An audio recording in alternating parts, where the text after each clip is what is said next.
பாருங்க. இப்போ வந்து பாருங்க மாருதி ரிச்சுங்க.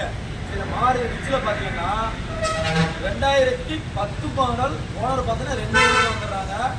இதில் என்ன ஒரு ஸ்பெஷலிஸ்ட்னா கிலோமீட்டர் பார்த்தீங்கன்னா வெறும் 40,000 கிலோமீட்டர் சர்வீஸ் ரெக்கார்டு வண்டி. இல்லைங்க 40,000 கிலோமீட்டர் சர்வீஸ் ரெக்கார்டாக இருக்கும். வண்டியில் எந்த ஒர்க்குமே கிடையாது. வண்டி ஷோரூம் பிரைஸாக இருக்கும்.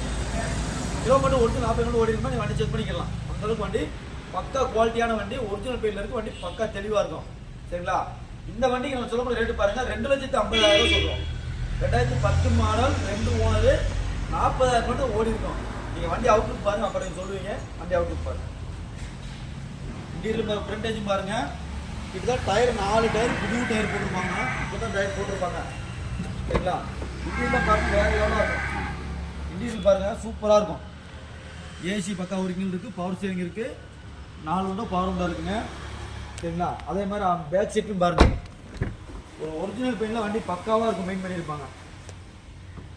பேக் சீட்டும் அழகாக சூப்பராகவும் லெதர் சீட்டு போட்டிருப்பாங்க. நல்லாயிருக்கும் வண்டி. இந்த வண்டி வேறு லெவலுங்க. கிலோமீட்டர் ஒரிஜினல் கிலோமீட்டர் தான். நீங்கள் எங்கே வேணால் பாருங்கள்.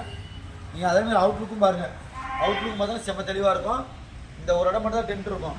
வேறு எங்கேயுமே வந்து அடிப்பாடு ரீப்ளேஸ்மெண்ட் டச்சப்பு எதுவுமே இருக்காது. ஒரிஜினல் பெயிண்டில் பக்கா தெளிவாக இருக்கும். அதேமாதிரி இங்கே இருக்கிறதுக்கும் பாருங்கள். லெஃப்ட் சைடும் பாருங்கள். வண்டி சூப்பராக இருக்கும். 4 டயர் புது டயரு ஒரிஜினல் பெயிண்டிங் வண்டி. சரிங்களா? வண்டி வேறு லெவலாக இருக்கும். மாடல் மட்டும்தான் 10 மாடலு. ஆனால் வண்டி குவாலிட்டி புது வண்டி எடுத்து